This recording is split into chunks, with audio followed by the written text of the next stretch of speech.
I truly believe that the health, fitness, and overall strength of mothers, especially, is something that is often overlooked. And yes, I understand why. We have so many responsibilities, so many roles to fulfill. I mean, I also go through phases myself where I'm just working, organizing, taking care of everything and everyone, and my own needs move completely to the background. But the truth is, the health and strength of a woman, especially a mother, is one of the most valuable foundations of a family. I want to talk about how we think about fitness and health. Because if we look at what we usually see online, it's often very individual focused. You see young women, young men, often without children, with a strong focus on their own routines, their own bodies, their own optimization. They are training in gyms and bring their pre- and post-workout shakes with them. They are dressed in Instagram perfect matching sport sets. And there's nothing wrong with that. But I do think it creates a very narrow picture of what fitness is supposed to look like. It becomes very much about me, my routine, my progress, my self-care. And especially as mothers, I don't think that perspective serves us. So I want to offer a different way of looking at it. What if your health and your fitness is not just your personal project, but a project of your entire family? Because the truth is, when you're a mother, your lifestyle doesn't just affect you, it shapes your children. It influences your partner. It becomes part of your family culture. Let me explain what I mean.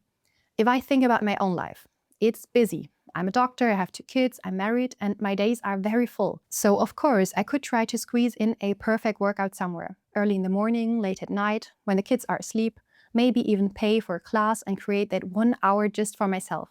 And yes, I do that occasionally, that can work sometimes, but I see 2 problems with that approach. First, my children are not really part of it. They don't see what I'm doing. They don't grow up with it as something natural. If you want your kids to pray, you have to pray. They have to see it. So you pray in front of them. You ask them to join you. It's the same thing with sports and almost every good habit you want them to implement. You have to go first. And the second problem with that kind of fitness routine is it often feels like one more thing on a very full schedule. Something that depends on having extra time, extra energy, which, let's be honest, we often don't have. So instead of treating fitness like something we can do on top of our lives, we have to make it part of our lives. For example, a few days ago, I was playing football with my son, and I told him every time I score a goal, we both do 5 push-ups. And I had a few intentions behind that. First, I got my own movement in. Second, he learns that movement can be fun, but also challenging. I mean, he just wanted to play soccer, so in the beginning, he complained, saying it was too tiring, and that's okay, because that's part of the lesson. So I explained to him that if you want to be strong, if you want to be good in sports, if you want to improve, you have to do things that are not always easy. And at the same time, he sees me. He sees that I can move, that I am strong, that I'm participating. And when you start approaching fitness this way, it's no longer this extra task you try to squeeze in at the end of the day. It becomes part of your routine, your rhythm, and your family life. And I think there's also a very important long-term perspective here. I'm currently working in a geriatric department, and what you often see here is that when one person becomes chronically ill, it doesn't just affect them, it affects the whole family. Everyone is involved, emotionally, physically, mentally, and in some countries, even financially.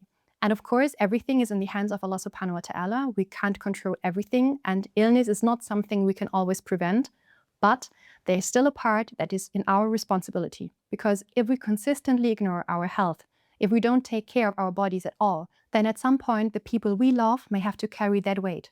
And that's something I think we should reflect on, not from a place of blame or harshness, but from a place of responsibility. We're in this together. So instead of seeing fitness as something optional or something individual, something you only do when you have extra time, see it as part of your role within your family. You're contributing to your team. I think this sentence is the one we use most often to get our sons to listen to us. Most of the time it works, but not always. And yeah, I honestly believe that this idea of being a team is the most sustainable and meaningful way to approach health in the long run. And now let's get practical. My first tip would be walk more and build it into your daily life. I've talked more in depth about the health benefits of walking in general in my last video, so I'll keep this short here. Even a moderate increase in your daily steps can make a meaningful difference. Now, if you have a newborn or small children, this becomes even more interesting. I'm a big fan of baby carriers, not only because they are practical, but also from a medical perspective, because carriers can support healthy hip development in your infant, because the position with the legs slightly spread and supported is actually very beneficial for them. But at the same time, for you, it's like wearing a natural weight vest. You're carrying extra load, you're staying mobile, and you don't need to create extra time for exercise. Of course, especially postpartum, make sure your body is ready, your pelvic floor needs to be stable before adding that kind of load. But once that's given, it's a very efficient and realistic way to stay active.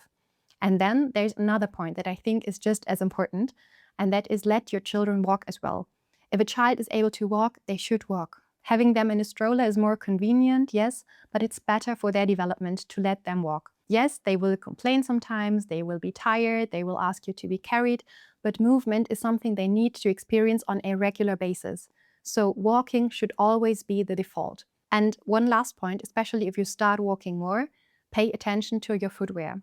This is something we've become much more aware of recently, also because my husband is currently working in a department for foot surgery, but we've personally started using barefoot shoes and I really see the benefit of it. When you walk on uneven ground like forest paths, grass, natural surfaces, and especially in barefoot shoes, your muscles are much more engaged. That doesn't just affect your feet, it influences your entire posture and movement chain.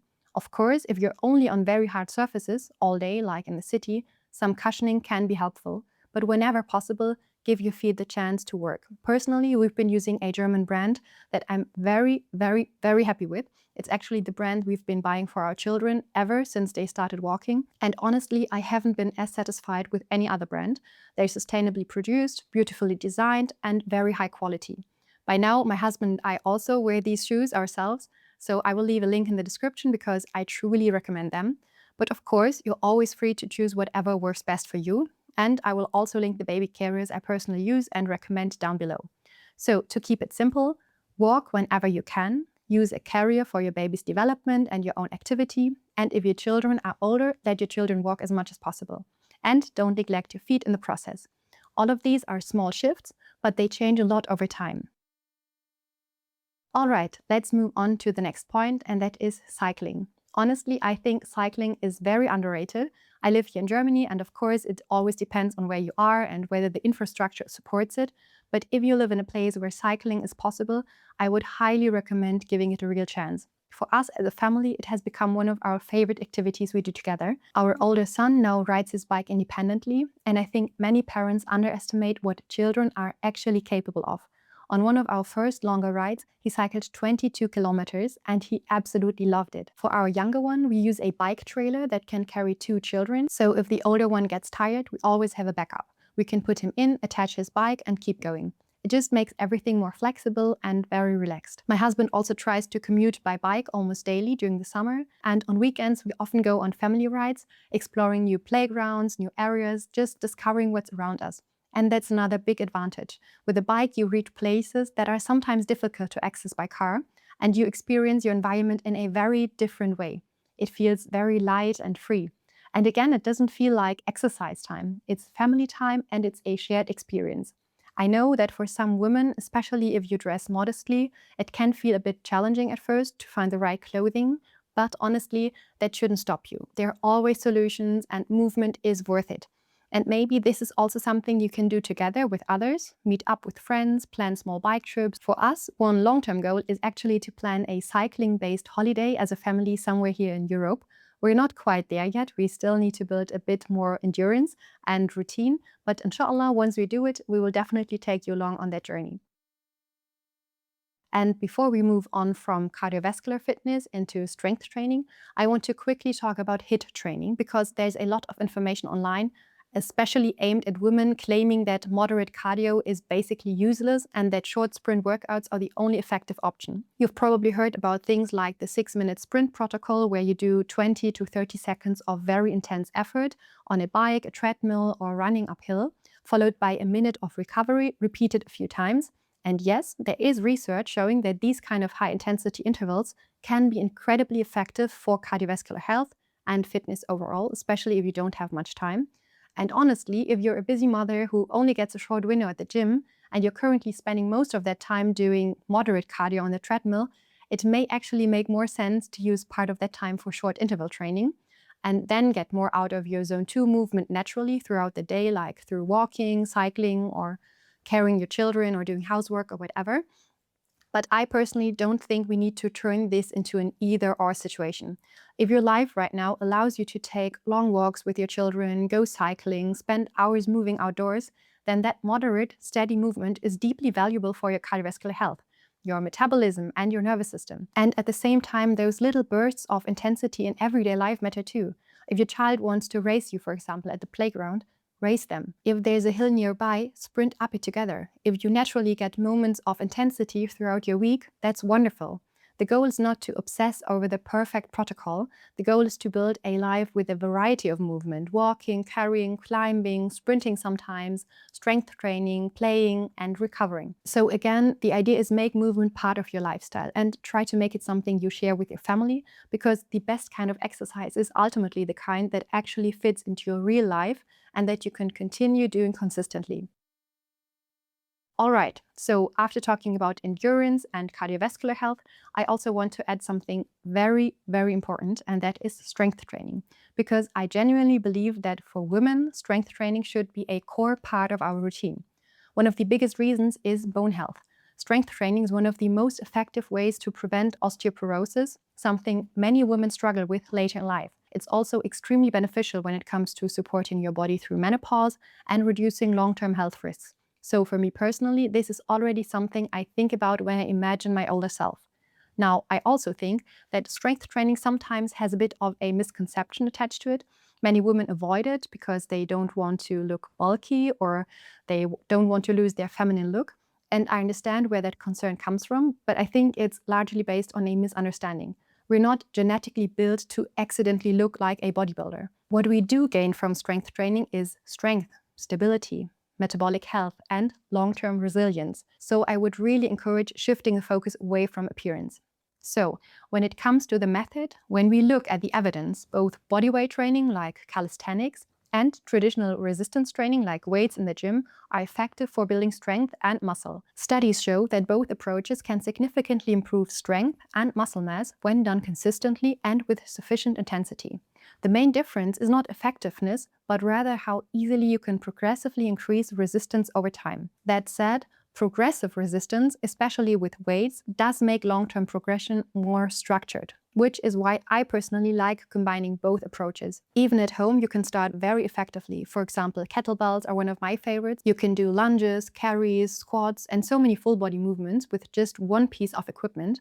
Heavy lifting in general can be a very powerful part of a routine if done consistently. And if you have access to a gym and can go regularly, even once a week, that's already a great starting point. But consistency is more important than perfection. I also think many women hesitate because they feel unsure about technique or don't know where to start. And that's completely normal, but we live in an information age, so use it.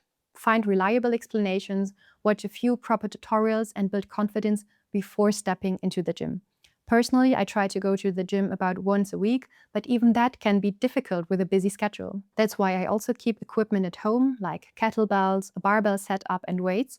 We're even currently planning to build a small calisthenics area in our garden, inshallah, which I'm really excited about, because bodyweight training is often underestimated, I think, because you can achieve a lot just with your own body, especially in calisthenics, where control and strength are more important than the equipment.